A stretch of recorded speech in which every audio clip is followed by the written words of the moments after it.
Vadodara collector અને વહીવટીતંત્રની બેદરકારી સામે આવી. જે બિલ્ડિંગ ભયજનક છે તેમાં લોકોની ભીડ એકઠી કરી.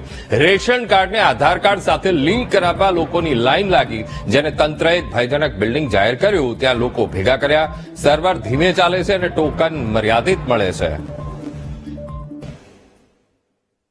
અમે 5 વાગ્યાનો આવેલા છે, એમને 5 નંબર લાગ્યો છે બેરે.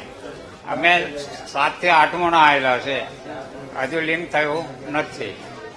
ગામડે ત્યાં 250 ભાડું આવ્યું ને 250 જતોનું, એટલે 500 રૂપિયા ભાડું ખર્ચીને અહીં આવીએ છીએ. 40 કિલોમીટર થાય ફાજલપુર, પંચાયત ફાજલપુર. પેલા આયા ફરી ગયા ને ફરી પાછા આયા, 2 વાર આયા. અહીં તો બધું છે, કઈ ઈ કેવાયસી માટેનું છે, રેશન કાર્ડના નામો ઉમેરવાના હોય, કમી કરવાના એના માટે છે. પણ અહીંયા તો એટલી બધી ગીર્દી છે કે અમે લગભગ 5:30 વાગ્યાના આવીને ઉભા છે. તો અમારો નંબર હજુ તો 119 નંબર એવો આવ્યો છે અને સોજે નંબર લાગે એવું લાગે છે અહીંયા. અને આ બિલ્ડિંગ પણ ભયજનક છે અને એમાં જ અમારે અહીંયા ઉભું રહેવું પડે છે. જીવનો જોખમ મેલીને જઈ આવવું પડે ને અમારે કામ માટે આવવું જ પડે એવું છે. અને 7:40 નો હું આગળ આવેલો છું, અત્યારે 12 સવા 12 થયા છે. મારો 46મો નંબર છે. સવારે 7 વાગ્યાથી લોકો અહીંયા છે. બિલ્ડિંગ જોખમી છે અને એની નીચે તમને ઉભા રાખ્યા.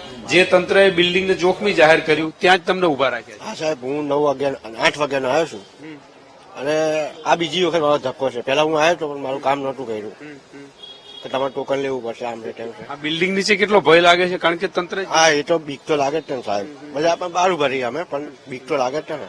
આજે 123, 125, 100 એટલા આવે તો નંબર આવી જશે આજે. હા, આવી જશે. આ કોઠી કચેરીનું આ બિલ્ડિંગ ભયજનક છે, તેમ છતાં લોકોની ભીડ થઈ રહી છે. આરએનબી નો છે, આખરી રિપોર્ટ માંગ્યો છે, આવ્યા પછી અમને ખબર પડશે. ભયજનકના બોર્ડ તો મારેલા છે. હા, એ અમારા કન્સર્ન માણસને પૂછ્યું, અમારા અધિકારીને, એટલે એમણે એવું જ ના જવાબ આપ્યો કે આખરી રિપોર્ટ બાકી છે.